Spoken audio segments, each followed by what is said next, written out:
And welcome back to the show. Sudah mendekati akhir tahun karena gue merecord podcast ini di tanggal 21 Desember 2025. Selamat datang kembali di podcast terbaru Before I Sleep untuk lo yang sering menunggu update-nya.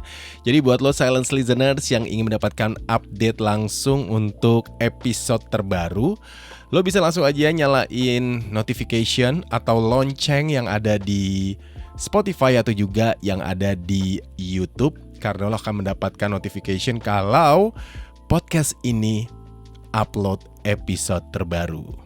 So far bagaimana dengan menuju akhir tahun yang makin kesini makin banyak hal baru yang bisa kita dapetin, setuju nggak? Kalau gue sih iya banget, karena gue punya banyak banget hal yang baru di awal tahun 2025 sampai sekarang mendekati akhir 2025.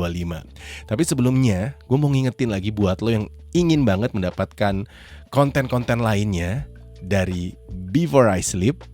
Yang pasti gue Dodo selalu ngajak lo untuk jangan lupa follow Instagramnya Before I Sleep di @podcastb4isleep dan juga bisa di @dodoharahap, atau juga lo bisa subscribe juga YouTube channel yang lo temukan ini, atau juga follow Spotify Before I Sleep supaya lo bisa mendapatkan update terbaru dan juga lo gak ketinggalan dengan podcast episode terbarunya. Oke? Dan oh ya, gue selalu mencantumkan link Saweria di bio atau juga di deskripsi bawah ini. Please kalau emang pengen traktir gue Ice Americano, sangat terbuka sekali, silakan, supaya ya karena gue suka banget Ice Americano, so silakan kalau mau traktir gue. Dan gue juga punya keinginan, rencana untuk apa ya, bisa dibilang gue tuh punya rencana pengen bikin merchandise buat Before I Sleep. Nah, lo setuju nggak? Kalau setuju please komen di DM Instagram atau juga di YouTube ini atau juga di Spotify. Silakan lo komen karena gue mau bikin 2 merchandise, yaitu bukan enamel sih, kayak pin bros gitu ya, dengan logonya Before I Sleep, dan juga gue sebenarnya pengen bikin kaos atau t-shirt. Nah, kalau misalnya emang tertarik, please komen ya supaya gue tahu seberapa banyak lo yang sudah mendengarkan Before I Sleep ini dan sangat terkoneksi dengan konten-konten dan juga podcast episode yang selalu gue munculin. So, gue harap lo selalu dalam keadaan baik, gue harap lo juga selalu dalam keadaan optimis, dan gue harap juga lo selalu dalam keadaan sadar menjalani hidup ini.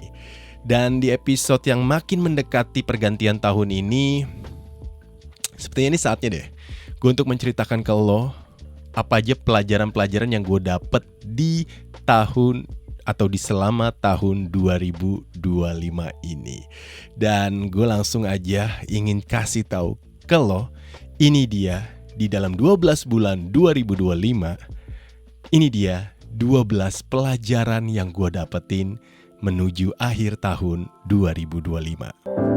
Before I Sleep with Dodo Harahap. Sebelum gue masuk ke pelajaran yang pertama, gue ingin kasih sebuah ilustrasi dulu buat lo. Kenapa gue membuat episode ini? Karena selain menunggu ke season 7, gue juga ingin ngajak lo untuk merefleksikan kembali hal-hal apa aja yang udah kita dapetin di 2025 ini, dan juga selalu ada hal baru yang kita dapatkan. Entah itu dari kejadian, entah itu juga dari segala macam yang pernah menerpa diri kita, dan juga ketika kita bersinggungan dengan orang lain dalam sebuah kondisi seperti pekerjaan atau juga tugas kuliah, atau mungkin juga ketika lo harus bergabung dengan tim baru, selalu ada hal baru yang bisa kita dapatkan. Dan inilah dia 12 pelajaran yang gue dapetin di tahun 2025. Disclaimer, ini adalah sebuah pengingat juga buat gue, dan ini juga semoga bisa menjadi pengingat lo juga, menambah juga untuk checklist dalam hidup lo, supaya gue cuma pengen ngajak lo supaya bisa menjadi orang yang lebih bisa mengerti, lebih bisa ada dalam waktu sekarang ini dan juga bisa menjadi orang yang tidak mengganggu kehidupan orang. Aneh gak sih bahasa gue? Well, anyway, langsung aja kita ke pelajaran pertama yang gue dapetin di tahun 2025 maksud gue. Pelajaran pertama yaitu belajar untuk berani mentingin diri sendiri daripada gak enakan sama orang lain. Jadi gue tuh di tahun 2025 ini ternyata ini adalah hasil dari cara gue menolak permohonan orang lain untuk minta bantuan ke gue. Jadi orang itu butuh bantuan gue untuk kepentingan dia dengan alibi kepentingan tim. Padahal saat itu diri gue sendiri lagi butuh banget ditolong. Dan akhirnya ketika gue berpikir bahwa harus gue tolong gak sih nih? Atau jangan-jangan lebih baik gue bilang enggak dan gue bisa menolong diri gue sendiri. Dan akhirnya gue menolak permintaan orang tersebut untuk sebuah kepentingan yang ternyata efeknya ini ternyata bisa membuka potensi diri gue yang selama ini tertutup. Dan mungkin kalau gue terima saat itu pertolongan atau permintaan tolong dia, mungkin gue gak akan kemana-mana. Mungkin juga gue akan di situ aja. Atau bisa jadi mungkin ketika kita gak enakan sama orang lain, itu adalah cara kita untuk mengurung dalam penjara kehidupan. Mungkin ya. Ya well, tapi gue sudah bisa melewati itu di tahun 2025 ini. 2025 adalah belajar untuk berhenti gak enakan sama orang lain, kasar seperti itu. Lalu di tahun 2025 ini gue mendapatkan pelajaran lagi, yaitu di pelajaran yang kedua. Gue ternyata baru sadar bahwa kalau gue punya mimpi, jangan malu untuk ceritain ke orang lain. Dan inilah dia pelajaran yang gue dapetin di tahun 2025. Ceritakan mimpi lo ke orang lain. Gue ingat banget tahun 2018, gue menceritakan mimpi gue ke temen gue, seseorang ada. Jadi di dalam sebuah ruangan, cuma ada kita berdua lagi ngerjain sesuatu, terus gue cerita ke nih orang. Gue punya mimpi ini nih. Gue pengen deh kayak gini deh nantinya. Seru kali ya. Terus dia bilang, iya sih Dok, lo cocok. Tapi sayangnya kayaknya emang lagi gak ada di waktu yang sekarang nih kalau gue lihat, kata dia gitu. Iya sih. Ya semoga aja lah gue bisa ada di mimpi itu. Itu gue ceritain di tahun 2018. Sampai pada akhirnya di tahun 2025, mimpi yang gue ceritain ke orang tersebut kejadian, terwujud. Tidak sama persis, tapi ada dalam kondisi itu. Dan yang lebih bikin gue kagetnya adalah orang itulah yang mewujudkan mimpi gue. Jadi orang itu yang ingat cerita gue, dia ngajak gue, buka kesempatan, gue masuk. 2025, gue berada di mimpi gue yang mungkin gue udah punya jauh banget, lama banget. Dan gue sadar di saat umur gue punya mimpi itu, gue bisa masuk ke tempat yang emang sesuai dengan umur gue. Tapi karena gue udah menunggu belasan tahun, ya mungkin umur gue bertambah juga. Setidaknya, walaupun gak di divisi itu, atau gak di mimpi itu, gue dapet mimpi di tempat yang sama, tapi berbeda dikit, tapi sama tempatnya di situ. Jadi jangan lupa ya teman-teman ya, silence listeners ya, ceritakan mimpi lo ke orang lain. Karena bisa jadi yang mewujudkan mimpi atau membukakan pintu itu adalah orang yang lo ceritain. Pelajaran yang ketiga di tahun 2025, jangan ikut campur urusan orang lain. Ternyata stoik itu membuat gue lebih tenang ya di tahun ini. Ada hal yang bisa kita persiapkan dan ada hal yang emang di luar kuasa kita. Dan di tahun 2025 ini, keputusan gue untuk tidak bergabung dalam sebuah WA group. Di dalam WA group istilahnya adalah ada kotak makan, di dalam kotak makan itu ya. Ternyata itu bisa membuat gue lebih fokus, lebih bisa menyadari apa yang sedang terjadi saat ini, dan energi gue gak terbuang begitu aja. Ya kita paham ya, kalau misalnya ngomongin orang di dalam sebuah kelompok itu sangat amatlah menguras tenaga, setuju gak lo? Sedangkan tenaga kita ini dibutuhkan untuk menyelesaikan yang lebih penting. Gue gak kebayang ya kalau di tahun itu gue bergabung dalam WA group yang kerjaannya adalah ngomongin orang lain yang dimana itu ada di kelompok kita. Mungkin gue gak akan kemana-mana. Dan mungkin gue akan terjebak di situ dan gue akan punya sifat negatif dengan orang lain. Gue akan curigaan, gue akan kayak, masih? Gue jadi kayak gak percaya gitu dengan orang lain. Padahal kita gak harus percaya sama orang lain. Karena, balik lagi, Stoa, filosofi teras, itu membuat gue lebih tenang di tahun ini. Jadi jangan lupa, jangan pernah ikut campur urusan orang lain. Even kalau diajak, kalau emang menurut lo cuma cukup sampai batas segitu, udah di sini aja nih. Jangan lebih gitu. Kita masuk ke pelajaran yang keempat yang gue dapatkan di tahun 2025. Hidup itu berulang dan berputar. Gue gak akan pernah lupa dengan teman, anggota keluarga yang membantu gue di tahun ini. Sekali lagi, kalau misalnya teman dan anggota keluarga gue nonton Spotify podcast ini atau YouTube podcast ini, ingat, gue tidak akan pernah lupa dengan kebaikan lo, pertolongan lo di tahun ini. You know who you are. Kebaikan ini akan berulang dan berputar. Jadi, pilih dengan bijak. Lo ingin menjadi personality yang seperti apa di bumi ini. Di tahun 2025, ternyata kebaikan kita akan berulang dan berputar. Pelajaran yang kelima yang gue dapat di tahun 2025 ini, ternyata belajar dengan Gen Z itu sangat mind-blowing. Hai silent listeners yang umur 18 sampai 25 tahun atau bahkan 30 tahun atau juga sama kayak gue udah memasuki 30 tahunan ya sampai 35 tahun. Jujur gue adalah milenial dan di tempat gue siaran sekarang ini di Iswara yaitu MRA BMD. Ini tahun 2025 ya. Gue gak tahu tahun 2026 kontrak gimana, but gue masih di Iswara. Sekarang tuh gue kerja mayoritas Gen Z. Mereka diam, tapi ternyata tuh sangat suka jika diajak untuk brainstorming. Shout out untuk Adam dan juga Alan. Dia adalah tim digital MRA Broadcast Media Digital. Halo, Alan dan juga Adam. Ternyata banyak pakem-pakem perkontenan yang baru gue dapat dari mereka.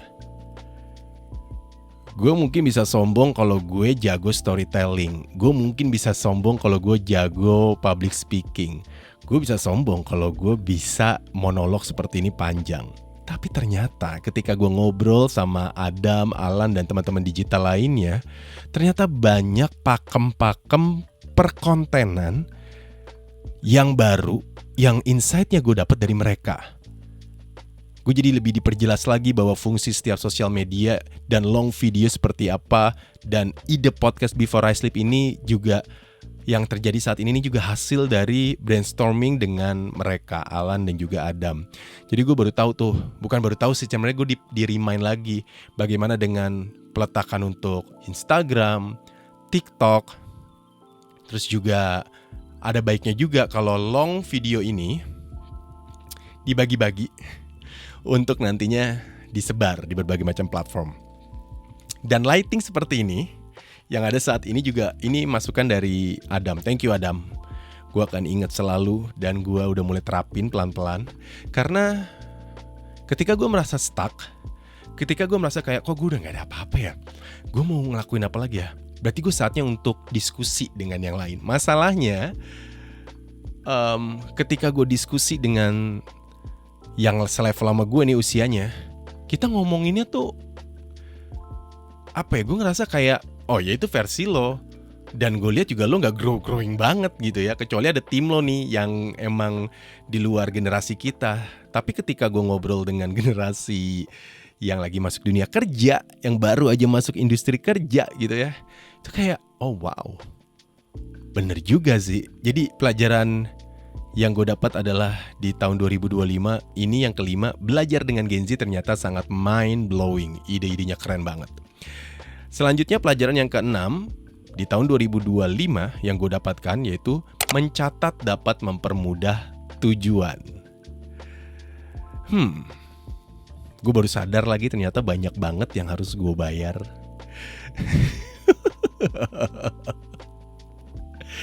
Banyak banget yang harus gue bayar, sebenarnya itu udah ada tenggat waktunya dan gue itu based on tagihan. Nyala notification baru gue keluarin, baru gue oh ya ada, dan gue nggak mencatat itu. Terus banyak banget yang harus gue kerjakan juga, scripting podcast, update Substack, terus juga nulis di Medium, terus ngedit TikTok, Instagram lagi belum gue bikin karuselnya untuk podcast ini. Jadi banyak banget yang harus gue kerjakan. Belum lagi bikin materi siaran, scripting ngajar. Dan pastinya banyak banget ide yang muncul. Dan ternyata memang kalau nggak dicatat, gue itu nggak akan bisa fokus dengan apa yang akan dan seharusnya gue lakukan. Ya setidaknya tuh kita tuh mencatat ya di mana aja sebenarnya sih. Di notes, notebook, tulis tangan. Yang paling penting adalah dicatat. Bahkan di meja kerja gue ini juga ada beberapa sticky notes ya. Di hadapan gue ini ada sticky notes yang gue tempel sebagai pengingat tujuan dan target gue ke depannya. Gue tulis tuh, waktu itu sih rame ya. Sekarang ini cuma tinggal satu nih yang lagi besar banget gue kejar. Gue gak bisa sebutin apa, tapi itu gue tempel di antara foto-foto gue di atas sini. Jadi jangan lupa mencatat dapat mempermudah tujuan. Lalu pelajaran yang ketujuh yang gue dapatkan di tahun 2025, konsistensi harus dipaksa. Gue kembali menulis lagi men, silent listeners. Lo bisa baca tulisan gue di Substack dan Medium. Linknya kayaknya ada di Instagram gue deh. Gue memaksa diri gue untuk menjaga makan di malam hari. Ini juga nih hal yang gue paksa. Setelah tadi menulis di Medium dan Substack, lalu gue juga memaksa diri gue untuk stop makan terlalu malam. Lalu gue juga memaksa diri gue untuk pergi ke gym, untuk weightlifting. Gue angkat beban. Gue gak bilang strength training, tapi gue angkat tuh beban. Gue angkat tuh beban beneran. Tujuannya apakah buat berotot, Dok? Enggak sih. Tapi gue pengen gini. Yang gue rasakan adalah, lo boleh lihat di foto-foto gue sebelumnya. Sebelum gue rutin weight training, muka gue tuh kayak, ini buat muka gue sendiri ya, muka gue tuh kayak donat, tebel, kenyal gimana sih. Tapi kalau sekarang tuh kayak gini nih. Ini gue hasil weight training dan juga gue cardio, jadi gue hybrid. Dan gue merasa bahwa hormon gue akhirnya mensupport kulit gue, terus juga mensupport aura gue juga, dan badan gue jadinya bisa, kalau misalnya pakai baju nih ya. Ini kalau lihat di video ya, ini ada otot sedikit nih. Ini dikit banget nih sebenarnya nih, masih bisa gede. Cuma buat apa gede-gede? Karena yang penting kalau gue tujuannya gede tapi nggak konsisten, buat apa gitu kan? Jadi gue berpikir bahwa gue weight training ini adalah untuk bikin badan gue capek dengan teknik yang benar, dan gue tidurnya enak, istirahat enak, badan gue juga enak buat bergerak. Seperti itu. Terus apalagi yang gue harus paksa untuk konsisten selain menulis lagi di Medium dan Substack dan juga weight training? Gue memaksa diri gue untuk keluar rumah di weekend 30 menit aja lari, kardio. Ini semua emang gue lakuin buat keseimbangan hidup dan keberlanjutan hidup gue sebenarnya, silent listeners. Bukan untuk toxic productivity juga, atau istilah dari harus produktif padahal gak ada tujuannya. Tapi kalau gue gak paksa, ini akan lewat gitu aja. Jadi konsistensi harus dipaksa. Itu yang gue dapetin di 2025. Pelajaran yang ke-8, belajar untuk tidak terlalu berharap. Gue selalu menulis ini, bahkan menjadikan kalimat ini gue masukin di beberapa episode podcast. Bahwa rasa kecewa itu muncul dari ekspektasi yang tinggi dan kita nggak bisa menerima hasil yang muncul di luar kenyataan. Setuju nggak lo? Ekspektasinya nih kita dapat sesuatu kayak gue mau kerja giat biar gue naik gaji, nggak taunya nggak dapet. Padahal menurut kita tuh harusnya kita udah layak naik gaji. Tapi kan itu ekspektasi yang kita bentuk ya. Kecuali ada KPI, terus KPI lo tuh reach, dan impact-nya adalah ya lo akan dinaikin lagi KPI-nya, tapi lo akan mendapatkan award. Reward maksud gue kok award sih. Gitu. Jadi untuk menghindari rasa kecewa itu, maka dari awal tahun itu, bahkan dari akhir tahun 2024, gue tuh udah bilang ke diri gue sendiri, gue udah negasin ke diri gue sendiri bahwa apapun kesempatan yang muncul, gue jalanin, tapi dengan ekspektasi rendah, namun dengan kualitas yang tinggi. Jadi gue bilangnya low expectation with high quality. Jadi gue bilangnya low expectation with high quality, sedap. Pelajaran yang ke-9 yang gue dapatkan di tahun 2025, dunia bukan berputar hanya untuk kita. Kadang tuh gue suka muncul pertanyaan ketika gue lagi kayak mau tidur atau gue lagi duduk diem di depan layar komputer gitu ya. Gue suka nanya, kenapa gue gak kepilih ya? Atau pokoknya gue harus yang terbaik dan nomor 1. Ini berat banget sih menurut gue. Hey, Dok, langsung ketampar gitu. Anda kecap manis botolan dalam kemasan. Nomor 1, terbaik. Kan semua kecap kayak gitu yang ngomongin terbaik dan nomor 1. Tapi ternyata setelah gue sadari, setelah gue jalani tahun 2025 ini, gak harus kok dan gak mesti lo menjadi yang terpilih, terbaik dan harus. Iya, lo punya ambisi. Tapi masalahnya orang lain juga punya ambisi. Dan ternyata tidak terlalu berambisi di tahun ini membuat gue jadi lebih peka dengan keadaan yang lain. Dulu gue bisa tuh beberapa tahun lalu ya, tepatnya habis pandemi, sebelum pandemi, wah ambisi gue gede banget. Kayak gue harus, personal branding gue harus gede nih.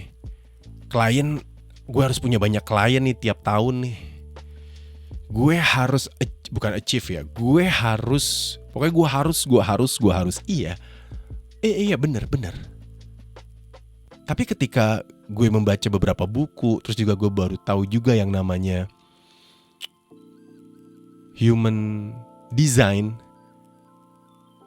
Ternyata kita tuh berfungsi dengan caranya masing-masing dan desainnya masing-masing.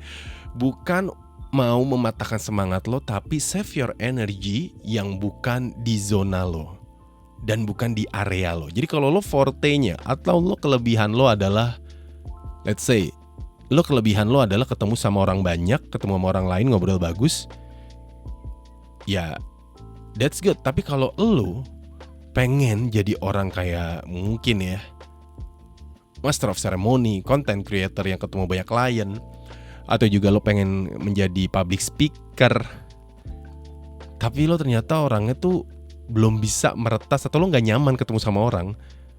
Bisa, tapi itu bukan desain lo. Sebuah artikel Human Design sih yang membuat gue sadar dengan ini. Jadi gue memang disadarkan dengan dunia itu bukan berputar hanya untuk kita. Pelajaran yang ke-10 yang gue dapatkan di tahun 2025, belajar kembali untuk membaca dan mengkonsumsi konten durasi panjang. Ini sebenarnya akan menjadi salah satu episode di season 7. Gue akan membahas ini, bahwa ternyata kembali menonton dan mendengarkan podcast, membaca artikel dan buku, ini bisa membuat gue fokus kembali dan lebih tajam fokus gue. Lebih sabar, lebih sadar dengan waktu yang sedang berjalan, dan tidak terlalu terjebak dalam doom scrolling. Ada tuh masanya gue pagi-pagi baru bangun, subuhan, tiduran sebentar, sambil scrolling Instagram atau TikTok, tahu-tahu udah jam 8 pagi. Ya memang kan gue kan freelance ya, tapi gue merasa kayak what? 2 jam pagi gue kebuang begini aja. Dan itu yang nanti akan gue bahas di season 7 di episode tertentu, bahwa sebenarnya kita tuh bisa mengontrol ini. Dan ya ternyata konten panjang atau durasi panjang tuh penting buat kita. Jadi jangan pernah ragu untuk memilih buku yang lo suka untuk lo baca. Minimal sebulan sekali lo beli buku, atau juga lo mengkonsumsi podcast yang durasinya panjang. Jangan tuh yang top 5 Top 5 sih iya sih, cuman kan kayak lo cuma tahu kulitnya doang, sedangkan lo nggak tahu tuh daging-dagingnya seperti apa kan gitu ya. Di tahun 2025 ini pelajaran ke-11 yang gue dapatkan adalah storytelling adalah skill yang paling berguna. Gue setuju banget lagi dengan hal ini yang dibahas juga sama Raditya Dika di YouTube-nya. Tidak semua orang itu bisa menyampaikan cerita dengan baik. Tidak semua orang bisa membuat konten dengan isi yang sangat bervalue. Banyak konten sekarang yang cara bicaranya kurang bertutur. Ya gue gak usah sebut nama, gue gak usah mencontohkan, tapi lo silent listeners bisa tahulah mana host podcast, mana content creator yang cara ngomongnya bisa dibilang monoton. Karena ini gue jujur ya, apa yang gue dapetin sekarang ini cara ngomong, apa yang gue dapatkan teknik gue sekarang ini dengan proses gue dari awal bergabung karena gue anak radio, gue bergabung di radio, diajarin cara ngomong, lalu dievaluasi, intonasi, terus juga tone suara, power suara, penggunaan perangkat bicara yang sempurna itu juga diajarin. Jadi memang semua ada ilmunya dan bisa dipelajari. Dan ternyata gue udah punya skill ini dari lama banget. Tapi permasalahan sekarang adalah gue belum tahu akan menurunkan ilmu ini ke lo silent listeners dengan bentuknya seperti apa tuh gue masih bingung. Tapi ya nanti ya karena apa yang gue dapet ini sebenarnya tuh memang harus dibagi. Kalau enggak ya gue akan stuck di era gue aja. Sedangkan di yang baru-baru ini gak tahu tuh cara podcast tanpa harus ada lawan bicara, gimana cara ngomongnya. Karena beberapa podcast tuh pasti kan bertiga, berdua ngomong sama narasumber. Ya oke, kalau lo sanggup ngadirin narasumber terus. Kalau gak ada, lo gak bisa yang namanya konsisten dong bikin podcast. Berbeda dengan kalau lo punya cara presentasi yang bagus terhadap materi yang udah lo siapin. Jadi itu sih yang lagi gue pikirin, gimana cara sharing ilmunya. Ya nanti gue pikirin, dan kalau tertarik ya please tell me, kabarin ke gue ya. Dan sekarang kita langsung ke pelajaran yang terakhir, yaitu pelajaran ke-12 yang gue dapatkan di tahun 2025. Ternyata mengeluarkan uang untuk pengembangan diri ini sangat berharga. Jadi kayak beli buku, bayar membership gym, bayar online course, ini ternyata sebuah investasi yang sangat berguna, terutama untuk menambah wawasan dan juga menjaga value diri dan hidup.